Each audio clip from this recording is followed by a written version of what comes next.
ሰላም ውድ የደብሊው ቤተሰቦች እንዴት አላችሁ? ዛሬም እንደተለመደው ካን ጣፋጭ ሆነ ባህል ግዳላችሁ የማሳይ ብሔረሰቦች ጋር ሄደን ፈታ እንላለን።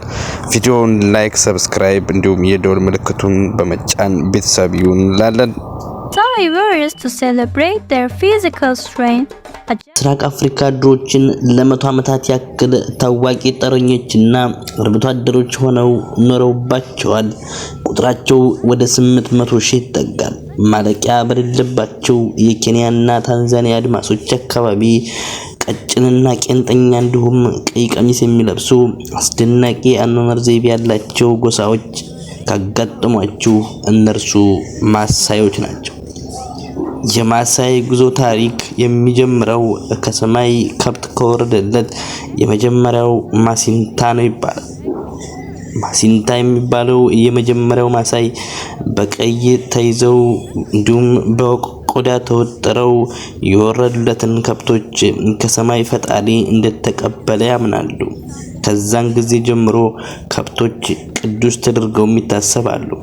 በርግጥ ከብቶች ለነሱ ከቅዱስም ብቻ አይደሉም፣ ከቅዱስም በላይ ናቸው እንጂ ይልቁንስ የክብር መገለጫም ናቸው።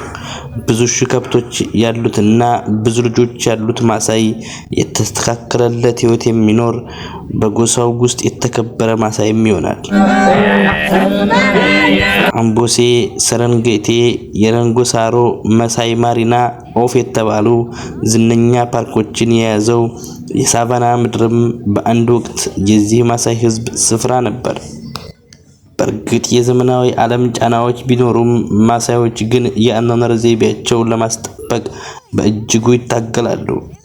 ዛሬም ድረስ በአንዳንድ የምስራቅ አፍሪካ አካባቢዎች ሹካ የተባለ በቀለማት ያሸበለቀ ልብሳቸውን ለብሰው ከብቶቻቸውን ሲጠብቁ በመንገድ ላይ ሲራመዱ ወይንም ደግሞ አዳሙ የሚባል ዝነኛ የዝላይ ጭፈራቸውን ሲጨፍሩም ካያችሁ እነሱም ማሳዮች ናቸው። ማሳዮችን ለየት የሚያደርጋቸው ነገሮች ቢኖሩ አንደኛውና ዋናው አዳሙ ጭፈራቸው ነው። ይህ ጭፈራቸው እንዲሁ ጭፈራ ብቻ አይደለም። ጭፈራው ታዳጊ ወጣቶች ከታዳጊነት ወደ ትልቅ ወንድነት የሚሸጋገሩበት መንገድም ነው። በሌላው ማህበረሰባችን የስልጣኔ ተከታይ የነቃ በሚባል የሚጠራው በኩል ወጣቶች 18 ዓመት ሲሞላቸው ራሳቸውን ችለዋል ወይንም ለአቅመ አዳም ደርሰዋል እንደሚባለው አንድ ማሳይ ከመሬት ወደ ላይ በጣም ከፍ ብሎ መዝለል ከታዳጊነት ወደ ታላቅ ወጣትነት መቀየሩን ያሳያል። በዚህም ሁለት ወጣቶች ተራ በተራ በመዝለል የተሻለ የሚዘለው እንዲሁም ተሽሎ ከፍ ብሎ የሚዘለው በጣም ከፍ ብሎ መዝለል ከቻለ ቆንጆና ውብ የሆነችውን ሴት ከመካከላቸው መርጦ የማግባት እድልም አለው።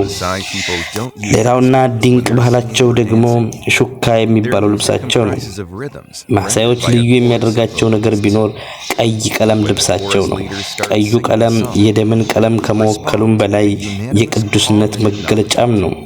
ከዚህ በተጨማሪ ከዱር እንስሳት ጥቅም ይከባከባቸዋል። በልብሱ ላይ የሚገኙት ሌሎች ቀለማት ደግሞ የራሳቸውም ትርጉም አላቸው። ብርቱካናማው እንግዳ ተቀባይነትን ሲወክል፣ ሰማያዊ ደግሞ ለከብቶቻቸው ዝናብ የሚሰጣቸውን ሰማይ ምሳሌ አድርገው ያዩታል።